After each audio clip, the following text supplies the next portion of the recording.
This is the download recap from Sounds Profitable, the most important news from this week and why it matters to people in the business of podcasting. I'm Gavin Gaddis. The download recap is brought to you by Podscribe. You can find out more at podscribe.com.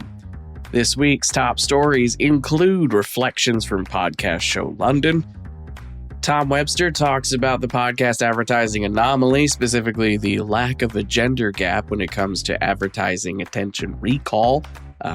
We also have a webinar roundup I've built for you. This has a handful of webinars coming up in the near future and soon future that you should be aware of in the business of podcasting. And then our final top story is Ofcom Podcast Survey and Audio Report 2025, which includes analysis from Adam Bowie.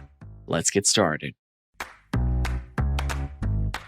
It's the week after a big industry event. Let's check out some of the industry reflections on conversations had at Pod Show London.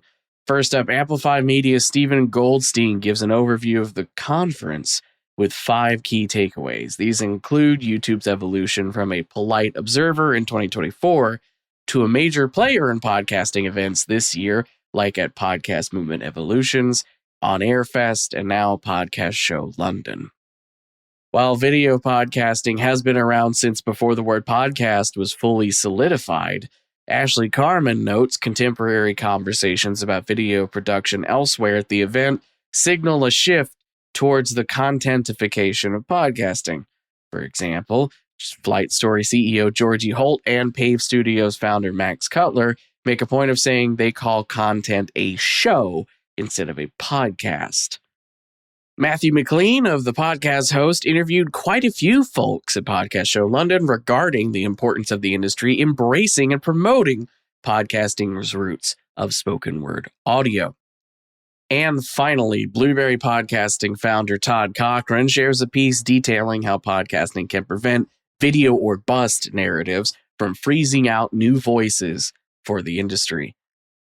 While video is doing well, he points to not as celebrated data that audio podcasting is at an all-time high. The U.S. Infinite Dial found 70% of Americans 12 plus have listened to a podcast, and monthly reach is at 55%.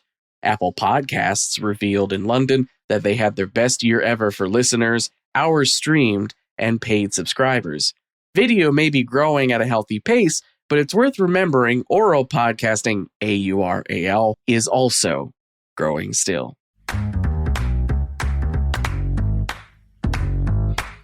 The next chapter of data from the advertising landscape will focus specifically on podcast advertising's performance in regards to attention and trust. One bit of data that stands out to Tom Webster is evidence there is, near as makes no difference, no gender gap when it comes to podcast advertising recall.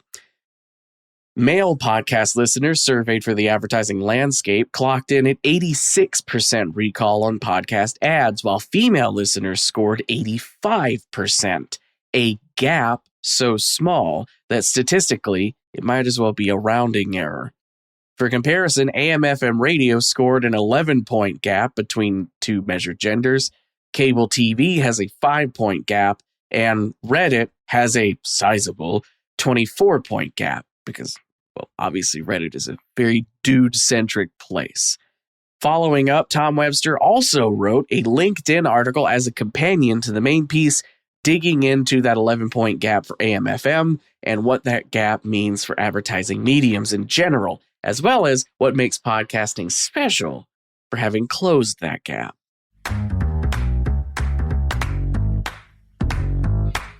Welcome to the webinar roundup. You'll want to get the newsletter version of today's episode handy because I got a lot of links for you today. There's quite a few webinars coming up over the next week or two. I've built out a handy-dandy section to show off what you can attend and when. First up, the podcast data your CMO cares about. How to measure what moves the needle. That's June 3rd at 11 a.m. Eastern Standard Time. I'm going to stick with Eastern for all these so they're consistent. Quill and co-host founder Fatima Zaidi and Sounds Profitable's Tom Webster will give a 45-minute presentation on what podcast success actually looks like in 2025, including why traditional metrics are no longer enough, how to analyze audience behavior, and how to build podcast reports your CMOs will truly care about. Next up, Q2 2025 Podscribe Performance Benchmark Webinar. This is June 3rd at 1 p.m. Eastern Standard. Podscribe will give a sneak peek into their latest quarterly benchmark data before it goes public, including which audience segments are converting best this year, how measurement of audio campaigns is scaling internationally, and how soon does your audience take action after listening to an ad. And the next day, the Advertising Landscape Part 2, Attention and Trust. That is June 4th at 2 p.m. Eastern Standard Time. Tom Webster will present the latest chapter of the landmark Advertising Landscape 2025 study with a specific focus on how podcasting continues to defy expectations in a world that has taught consumers how to avoid advertising at all costs.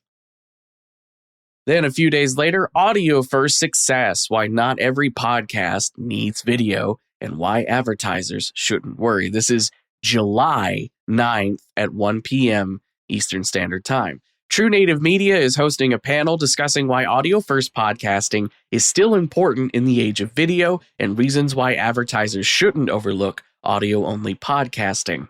The webinar's panelists include True Native Media founder Heather Osgood, Acast Creative Studios VP Emily Rudder, and Sounds Profitable partner Brian Barletta. For our final top story of the issue, analyst Adam Bowie takes a look at the new Ofcom UK podcast survey published last week. This was built from a survey conducted by Yonder for 10 days in March of 2025 with a nationally representative sample of 2,368 respondents. Bowie has built out the data in some handy Google charts, showing off findings like 50% of respondents have ever listened to a podcast, and 25% are regular, defined as weekly in this context, listeners. Demographics are diverse, with 41% of ethnic minority groups consuming podcasts weekly in the UK. The most likely age demo to listen to podcasts in the UK is 25 to 34 at 45%. The report also provides top 10 podcast charts based on 3 age demographics. Bowie notes that the biggest podcasts are also the most appealing to younger audiences.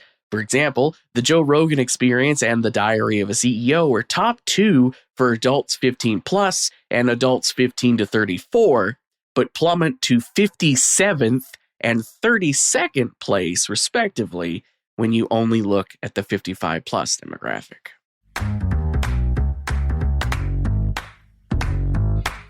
Finally, it's time for my quick hits. These are articles that didn't quite make the cut for top story coverage, but they are things I've covered this week I think you should include in your weekend reading.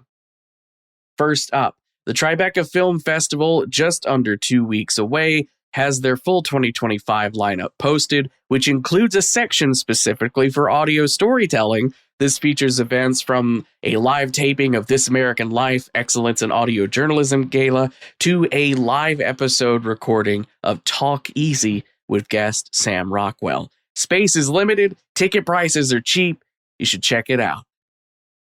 Speaking of things to check out, Mono is hosting an immersive audio podcast masterclass on Thursday, June 19th at noon Eastern Standard Time. Tickets can be picked up with the link provided in the show notes, etc., etc.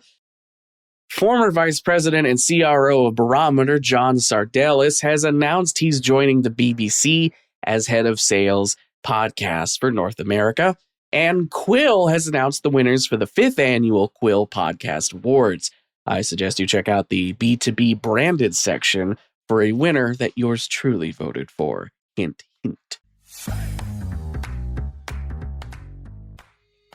That was the download recap brought to you by Sounds Profitable. I know I went through today's stories fast, so be sure to check out the links to every article I mentioned, available right in your podcast listening app, or you can cut out the middleman and go to soundsprofitable.com. Check out the download section. I'm Gavin Gaddis. Our producers are myself, Brian Barletta, and Tom Webster. Thank you so much for sticking with me as I brought you all the top stories you might have missed this week. My phone went off, and I'm thrilled to announce it's my fiance telling me she did not get picked for jury duty.